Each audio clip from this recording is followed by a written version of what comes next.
वाहिगुरू जी का खालसा वाहिगुरू जी की फतेह। साध संगत जी, कल शाम ਨੂੰ हरमीत सिंह जी पिंका दिल्ली वाले उन्होंने एक वीडियो आई कि राजस्थान के अलवर जिले में किशनगढ़ तहसील के इस मोठूका पिंड में गुरु ग्रंथ साहब जी की बेदबी कई सालों तो हो रही है और इस वाल किसी भी सिख नौजवान जथेबंदी का किसी का भी ध्यान नहीं जा रहा। ये वीडियो वेखदे ही कमेटियां हरकत में आईयां।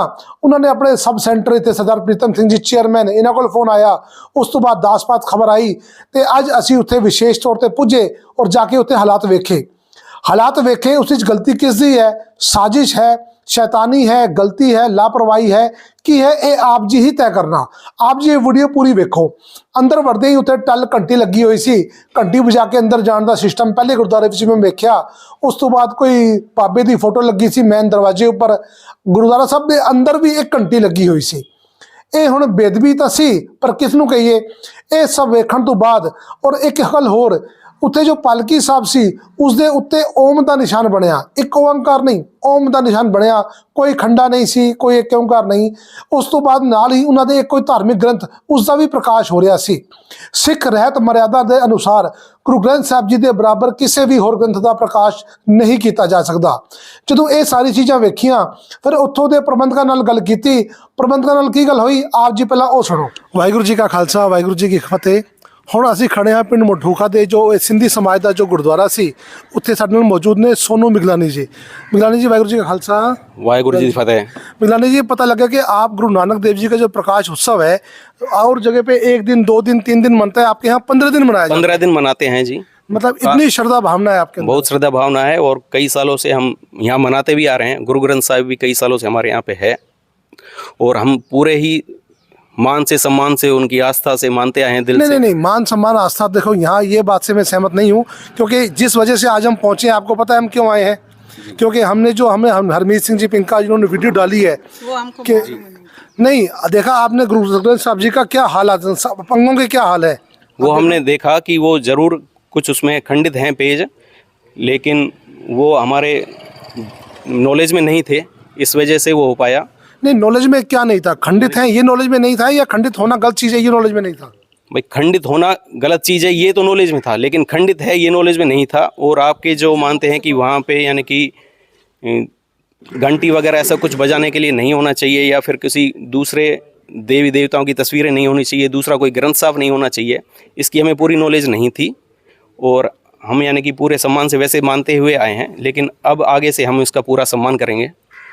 मतलब अब आप चाहते हैं कि ये बदल के दूसरा गुरु ग्रंथ साहब जी रखा जाए? हम उसके बस हमारी पूरी जो समाज है सिंधी समाज वो मिल के सलाह करेंगे। अगर हम आपकी बातों पर पूरा हम उसके आदर से सम्मान से रख पाते हैं, पूरे खरे उतर पाते हैं तो रखेंगे, अन्यथा नहीं। देखिए सर, हर मंदिर मस्जिद गुरुद्वारे की एक मर्यादा होती है। मंदिर में कहीं भी शिवलिंग स्थापित करके उसकी पूजा की जा सकती है, मुसल्ला बिछा के कहीं भी नमाज पढ़ी जा सकती है, पर गुरुद्वारे में एक नियम है, कुछ मर्यादाएं हैं। तो यहाँ वो मर्यादाएं मैंने देखा फॉलो नहीं कर रहे हैं आप लोग। वो हमें ज्ञान में नहीं थी, पूरी नॉलेज नहीं थी, लेकिन बता रहे कि 40 साल से यहाँ गुरु ग्रंथ साहब जी की गुरु ग्रंथ साहब से रखे आ रहे थे। लेकिन ये जो और हमारे पास में गाँव है मूसाखेड़ा है, वहाँ भी कई से ग्रंथी हैं और सिख समाज के लोग रहते हैं, उन्होंने भी कभी हमें नहीं बताया। वो ऐसी बात नहीं थी कि हम जानबूझ के करते आ रहे थे। और जैसा आपके वीडियो में कहा गया कि गुप्त रूप से रखा गया है ये, लेकिन ऐसा कुछ भी नहीं है, गुप्त रूप से बिल्कुल नहीं रखा। और 45 सालों से 50 सालों से हम सेवा करते आ रहे हैं, ऐसी बात नहीं है। तो इसके जो छत पे जो कमरे बने हुए हैं वहाँ कोई रहता है? नहीं, कोई नहीं रहता है। नहीं, क्योंकि ना गुरु ग्रंथ साहब जहाँ विराजमान है उसकी छत के ऊपर कोई नहीं हो सकता, गुंबद होता है या उसके ऊपर कोई आदमी नहीं घूम सकता। तो मैंने देखा वहाँ कमरे बने हुए हैं ऊपर जी, बने हुए हैं, लेकिन कोई रहता नहीं है। तो वो कमरे किस पर्पज से? वो मेले हमारे यहाँ लगता है साल में एक बार, उस टाइम जो साथ संगत आती है उनके रहने की व्यवस्था के लिए है। तो उस समय भी लगा लो कि आप बेदबी होती है? हाँ, तो वही तो बातें हैं कि ये हमें उस समय ये जानकारी नहीं थी, जानकारी का अभाव है। और बाहर ये अपना झूलेलाल मंदिर मोठू का ये बाहर बोर्ड लगा है गुरुद्वारे के जस्ट बाहर, तो ये भी ये कहीं ना कहीं ये बेदबी में आता है? नहीं, वो आता है, वही बात है, वो जानकारी का अभाव था। किसी की भावना को आहत करना, किसी के मन को ठेस पहुंचाना, ऐसी कोई हमारी आज मन की बात नहीं थी। इसके बाद भी हमसे अगर भूल चूक हुई है तो हम गुरु नानक देव से, गुरु ग्रंथ साहब जैसे क्षमा प्रार्थी हैं कि ये जानकारी का अभाव था। किसी का यानी कि आस्था को ठेस पहुंचाना ऐसा बिल्कुल भी मकसद नहीं था हमारा। साध संगत जी, अलवर के इलाके विच कदे जबरदस्ती केस कतल का मामला, कदे गुरु ग्रंथ साहब जी की बेदबी का मामला, ਅਤੇ ਉਹ ਜਿਹਾ ਇੱਕ ਮਾਮਲਾ ਫਿਰ ਅੱਜ ਸਾਹਮਣੇ ਆਇਆ ਹੈ ਕਿਸ਼ਨਗੜ੍ਹ ਤਹਿਸੀਲ ਦੇ ਪਿੰਡ ਮੋਠੂਕਾ ਦੇ ਅਸੀਂ ਗੁਰਦੁਆਰਾ ਸਿੰਧੀ ਸਮਾਜ ਵਿੱਚ ਖੜੇ ਹਾਂ, ਜਿੱਥੇ ਕਿ ਗੁਰੂ ਗ੍ਰੰਥ ਸਾਹਿਬ ਜੀ ਦੀ ਬੇਦਬੀ ਦੀ ਖਬਰ ਸਾਨੂੰ ਹਰਮੀਤ ਸਿੰਘ ਜੀ ਪਿੰਕਾ ਦਿੱਲੀ ਵਾਲੇ ਉਹਨਾਂ ਦੀ ਵੀਡੀਓ ਰਾਹੀਂ ਲੱਗੀ। ਕਿਉਂਕਿ ਇਲਾਕੇ ਵਿੱਚ ਕਾਫੀ ਸਮੇਂ ਤੋਂ ਇੱਥੇ ਸੰਗਤ ਰਹਿ ਰਹੀ ਹੈ, ਪਰ ਉਹਨਾਂ ਨੂੰ ਪਤਾ ਹੀ ਨਹੀਂ ਸੀ ਕਿ ਐਸੀ ਵੀ ਕੋਈ ਘਟਨਾ ਇੱਥੇ ਵਾਪਰ ਰਹੀ ਹੈ ਜਾਂ ਐਸਾ ਵੀ ਗੁਰੂ ਗ੍ਰੰਥ ਸਾਹਿਬ ਜੀ ਦਾ ਪ੍ਰਕਾਸ਼ ਕਿਸੇ ਗੁਰਦੁਆਰਾ ਸਾਹਿਬ ਵਿੱਚ ਹੈਗਾ ਜਿੱਥੇ ਕਿ ਗੁਰੂ ਗ੍ਰੰਥ ਸਾਹਿਬ ਜੀ ਦੀ ਬੇਦਬੀ ਹੋਈ ਪਈ ਹੈ। ਸਿਰਫ ਅੰਗ ਦੇ ਕੋਨੇ ਜਾਂ ਬਾਰਡਰ ਹੀ ਨਹੀਂ, ਬਲਕਿ ਬਾਣੀ ਸਹਿਤ ਕਈ ਅੰਗ ਮਤਲਬ ਕਈ ਅੰਗਾਂ ਨਾਲ ਛੇੜਖਾਨੀ ਕੀਤੀ ਹੈ ਜਾਂ ਇੰਜ ਕਹਿ ਲਈਏ ਗਲ ਗਏ ਹਨ। ਇਹ ਕਿਸ ਦੀ ਗਲਤੀ ਹੈ, ਕਿਸ ਦੀ ਲਾਪਰਵਾਹੀ ਹੈ, ਉਸ ਨੂੰ ਪਤਾ ਕਰਨ ਲਈ ਅੱਜ ਅਸੀਂ ਪਹੁੰਚੇ ਹਾਂ ਪਿੰਡ ਮੋਠੂਕਾ ਵਿੱਚ, ਜਿਸ ਵਿੱਚ ਸਾਡੇ ਨਾਲ ਇੰਦਰਜੀਤ ਸਿੰਘ ਜੀ ਖਾਲਸਾ ਅਤੇ ਸਿੱਖ ਨੌਜਵਾਨ ਆਸ-ਪਾਸ ਪਿੰਡਾਂ ਦੇ ਭੁਪਿੰਦਰ ਸਿੰਘ ਸਰਪੰਚ ਪਿੰਡ ਮੁਬਾਰਕਪੁਰ ਅਤੇ ਹੋਰ ਵੀ ਲੋਕੀ ਇੱਥੇ ਪਹੁੰਚ ਰਹੇ ਨੇ ਤੇ ਆਪਾਂ ਗੱਲ ਕਰਦੇ ਹਾਂ ਕਿ ਸਾਰੀ ਮਾਮਲਾ ਕੀ ਹੈ।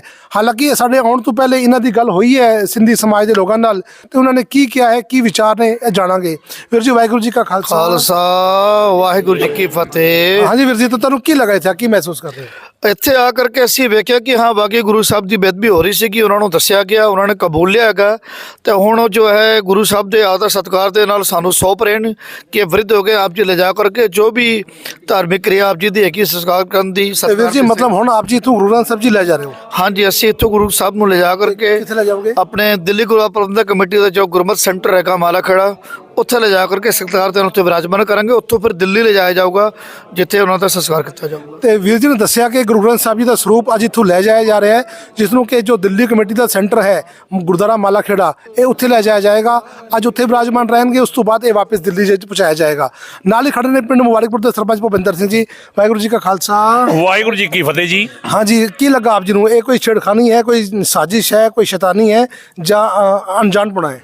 ਸਾਨੂੰ ਕੱਲ ਪਤਾ ਲੱਗਾ ਸੀ ਹਰਮੀਤ ਸਿੰਘ ਪਿੰਕਾ ਦੀ ਵਿਊ ਦੁਆਰਾ ਅਸੀਂ ਅੱਜ ਮੌਕੇ ਤੇ ਪਹੁੰਚੇ ਹਾਂ। ਇੱਥੇ ਆ ਕੇ ਦੇਖਿਆ ਹੈ ਸਾਰਾ ਹਾਲਾਤ।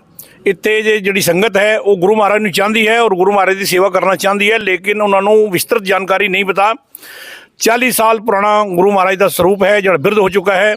ਇਹਨਾਂ ਨੂੰ ਦੇ ਪਹਿਲੇ ਪਰਿਵਾਰ ਇੱਥੇ ਲਗਭਗ 120 ਸੀ, ਹੁਣ ਉੱਥੇ ਮਾਤਰ 20 ਪਰਿਵਾਰ ਹੀ ਰਹਿੰਦੇ ਹਨ, ਲੇਕਿਨ ਸੇਵਾ ਕਰਦੇ ਹਨ, ਲੇਕਿਨ ਉਹਨਾਂ ਨੂੰ ਵਿਸਤ੍ਰਿਤ ਜਾਣਕਾਰੀ ਨਹੀਂ ਦਾ ਅਭਾਵ ਹੈ। ਇਸ ਕਰਕੇ ਇਹ ਸਾਨੂੰ ਗੁਰੂ ਮਹਾਰਾਜ ਦਾ ਸਰੂਪ ਸਾਨੂੰ ਦੇ ਰਹੇ ਨੇ, ਜੋ ਅਸੀਂ ਮਾਲਾ ਖੇੜਾ ਗੁਰਦੁਆਰਾ ਪਹੁੰਚਾ ਰਹੇ ਹਾਂ। ਉਸ ਤੋਂ ਉਪਰੰਤ ਦਿੱਲੀ ਮਜਨੂ ਟੇਲਾ ਸਾਹਿਬ ਪਹੁੰਚਾਇਆ ਜਾਏਗਾ। साडा पिंड 2-3 किलोमीटर जी। 2-3 ਕਿਲੋਮੀਟਰ। ਵੀਰ ਜੀ ਆਪ ਜੀ ਦੇ ਨੇੜੇ ਇਤਨਾ ਕੁਝ ਹੋ ਰਿਹਾ, ਆਪ ਜੀ ਹੁਣ ਤੱਕ ਕਿਵੇਂ ਲਾਪਰਵਾਹ ਸੀ ਇਤਨਾ? ਉਹ ਹੋ ਰਿਹਾ ਸੀ, ਸਾਨੂੰ ਇਸ ਗੱਲ ਦਾ ਪਤਾ ਨਹੀਂ ਸੀ। ਜਿਸ ਤਰ੍ਹਾਂ ਸਾਨੂੰ ਪਤਾ ਲੱਗਿਆ ਤੇ ਨਵਯੁਵਕ ਕਮੇਟੀ ਮੂਸਾ ਖੇੜਾ ਤੋਂ ਅਸੀਂ 5 ਬੰਦੇ ਆਏ ਸੀ ਤੇ ਹਮ ਨੇ ਉਹ ਵੇਖ ਕੇ ਹੀ ਸਾਰੀ ਜੋ ਸੂਚਨਾ ਦਿੱਤੀ ਸੀ ਨਾ, ਇਹ हमने आपस में ही मिल के दी थी। ਅੱਛਾ, ਤੁਸੀਂ ਮਤਲਬ ਕਦੋਂ ਆਏ ਸੀ ਤੇ ਲਾਸਟ ਟਾਈਮ? एक परसों ही आए जी ना। ਪਰਸੋਂ ਆਏ, ਪਰਸੋਂ ਸੂਚਨਾ ਦਿੱਤੀ ਔਰ ਉਸ ਤੋਂ ਬਾਅਦ ਇਹ ਕਾਰਵਾਈ ਹੋਈ। ਤੇ ਮੈਂ ਕਹਿੰਦਾ ਬਹੁਤ ਬਹੁਤ ਧੰਨਵਾਦ ਹੈ ਇਹਨਾਂ ਵੀਰਾਂ ਦਾ ਜਿਨ੍ਹਾਂ ਨੇ ਇਹ ਸਾਰੀ ਸੂਚਨਾ ਜੋ ਇਹ ਅਨਕਲੋਜ਼ ਕੀਤੀ ਹੈ, ਇਹਨਾਂ ਵੀਰਾਂ ਨੇ ਕੀਤੀ ਹੈ। ਵੀਰ ਜੀ ਆਪ ਜੀ ਦਾ ਬਹੁਤ ਬਹੁਤ ਧੰਨਵਾਦ। ਤੇ ਅੱਗੇ ਵੀ ਕੋਸ਼ਿਸ਼ ਕਰੋ ਇਸ ਤਰ੍ਹਾਂ ਵੀ ਹੋਰ ਵੀ ਆਸ-ਪਾਸ ਦੇ ਪਿੰਡ ਹੋਣ ਜਿੱਥੇ ਲੋਕਾਂ ਨੂੰ ਜਾਣਕਾਰੀ ਨਹੀਂ ਹੈ ਜਾਂ ਮਰਿਆਦਾ ਨਹੀਂ ਹੋ ਰਹੀ। ਚਾਹੇ ਕੋਈ ਸਿੱਖ ਗ੍ਰੰਥੀ ਵੀ ਗਲਤੀ ਕਰ ਰਿਹਾ ਹੈ, ਇੱਕ ਸਿੱਖ ਗ੍ਰੰਥੀ ਹਾਕਮ ਸਿੰਘ ਦਾ ਨਾਮ ਆ ਰਿਹਾ ਹੈ ਜੋ ਆ ਕੇ ਇੱਥੇ ਪਾਠ ਕਰਦੇ ਰਹੇ ਨੇ। ग्रंथी नहीं है वो, एक मान लो कि वो नारा देगा इधर अच्छा, दा, वो तो उन्होंने जाना ते उत्थे कित्थे खाना, बस ਉਹਦਾ ਕੋਈ ਮਤਲਬ ਨਹੀਂ, ਉਹਦਾ ਕੋਈ ਉਹ ਨਹੀਂ ਹੈ ਬਸ। ਤੇ ਆਪ ਜੀ ਨੇ ਉੱਥੋਂ ਦੇ ਪ੍ਰਬੰਧਕਾਂ ਦੇ ਮਿਗਲਾਨੀ ਜੀ ਦੇ ਵਿਚਾਰ ਸੁਣੇ। ਉਹ ਕਹਿੰਦੇ ਨੇ ਕਿ ਸਾਡੀ ਕੋਈ ਸ਼ੈਤਾਨੀ ਨਹੀਂ, ਸਾਜ਼ਿਸ਼ ਨਹੀਂ, ਅਸੀਂ ਜਾਣਬੁੱਝ ਕੇ ਕੁਝ ਨਹੀਂ ਕੀਤਾ, ਸਾਨੂੰ ਨੌਲੇਜ ਨਹੀਂ ਸੀ। ਪਤਾ ਲੱਗਾ ਕਿ ਉੱਥੇ ਇੱਕ ਬਾਬਾ ਜੀ ਵੀ ਆਉਂਦੇ ਨੇ ਜੋ ਆ ਕੇ ਪਾਠ ਵੀ ਕਰਦੇ ਗੁਰੂ ਗ੍ਰੰਥ ਸਾਹਿਬ ਵਿੱਚੋਂ। ਅੱਜ ਤੱਕ ਉਹਨਾਂ ਨੇ ਵੀ ਕਦੇ ਸਾਨੂੰ ਨਹੀਂ ਕਿਹਾ ਕਿ ਇਸ ਤਰ੍ਹਾਂ ਦੀ ਕੋਈ ਇਹ ਗਲਤੀ ਹੈ ਜਾਂ ਤੁਸੀਂ ਮਿਸਟੇਕ ਕਰ ਰਹੇ ਹੋ। ਉਹਨਾਂ ਬਾਬਾ ਜੀ ਦੀ ਤਲਾਸ਼ ਜਾਰੀ ਹੈ, ਉਹਨਾਂ ਨੂੰ ਲੱਭ ਕੇ ਉਹਨਾਂ ਨੂੰ ਕਿਹਾ ਜਾਏਗਾ ਕਿ ਆਪ ਜੀ ਲਗਾਤਾਰ ਇਤਨੇ ਸਾਲਾਂ ਤੋਂ ਇੱਥੇ ਅਗਰ ਪਾਠ ਕਰਦੇ ਹੋ, ਆਪ ਜੀ ਆ ਕੇ ਹੁਕਮਨਾਮਾ ਲੈਂਦੇ ਹੋ, ਤੇ ਕੀ ਆਪ ਜੀ ਨੂੰ ਗੁਰੂ ਗ੍ਰੰਥ ਸਾਹਿਬ ਜੀ ਦਾ ਇਹ ਹਾਲਾਤ ਦਿਖਾਈ ਦਿੱਤੇ ਨਹੀਂ? ਕਿ ਆਪ ਜੀ ਦਾ ਫਰਜ਼ ਨਹੀਂ ਸੀ ਕਿ ਆਪ ਜੀ ਆ ਕੇ ਉਹਨਾਂ ਨੂੰ ਸਮਝਾਓ ਕਿ ਆਪ ਜੀ ਸਰੂਪ ਬਦਲ ਕੇ ਲੈ ਕੇ ਆਓ? ਇਹ ਤਾਂ ਨਹੀਂ ਜਾਣਦੇ ਕਿ ਸਰੂਪ ਕਿੱਥੋਂ ਬਦਲਿਆ ਜਾਣਾ ਹੈ, ਬਿਰਧ ਸਰੂਪ ਕਿੱਥੇ ਜਮ੍ਹਾਂ ਹੋਣਾ ਹੈ।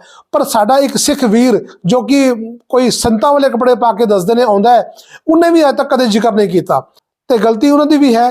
ਤੇ ਅਗਰ ਉਹ ਵੀਡੀਓ ਵੇਖ ਰਹੇ ਹੋਣ, ਮੈਂ ਹੱਥ ਜੋੜ ਕੇ ਬੇਨਤੀ ਕਰਾਂ, ਖਾਸ ਕਰ ਆਪਣੇ ਨੌਜਵਾਨ ਵੀਰਾਂ ਨੂੰ, ਆਪਣੇ ਆਸ-ਪਾਸ ਦੇ ਪਿੰਡਾਂ ਵਿੱਚ ਜਾਓ, ਗੁਰੂ ਗ੍ਰੰਥ ਸਾਹਿਬ ਜੀ ਦਾ ਹੁਕਮਨਾਮਾ ਲਓ, ਚੰਗੀ ਤਰ੍ਹਾਂ ਚੈੱਕ ਕਰੋ, ਜਾਂਚ ਕਰੋ ਕਿ ਗੁਰੂ ਗ੍ਰੰਥ ਸਾਹਿਬ ਜੀ ਦਾ ਸਰੂਪ ਕਿਤੇ ਬਿਰਧ ਪਾੜਿਆ ਹੋਇਆ ਜਾਂ ਕੋਈ ਹੋਰ ਬੇਦਬੀ ਤਾਂ ਨਹੀਂ ਹੈ। ਨਹੀਂ ਤਾਂ ਫਿਰ ਕੋਈ ਨਵੀਂ ਵੀਡੀਓ ਸਾਹਮਣੇ ਆਏਗੀ ਔਰ ਸਾਨੂੰ ਸ਼ਰਮਿੰਦਾ ਹੋਣਾ ਪਏਗਾ। ਇੰਨੀ ਇੱਕ ਬੇਨਤੀ ਪ੍ਰਵਾਨ ਕਰਨੀ, ਹੋਈਆਂ ਭੁੱਲਾਂ ਦੀ ਖਿਮਾ। ਵਾਹਿਗੁਰੂ ਜੀ ਕਾ ਖਾਲਸਾ, ਵਾਹਿਗੁਰੂ ਜੀ ਕੀ ਫਤਿਹ।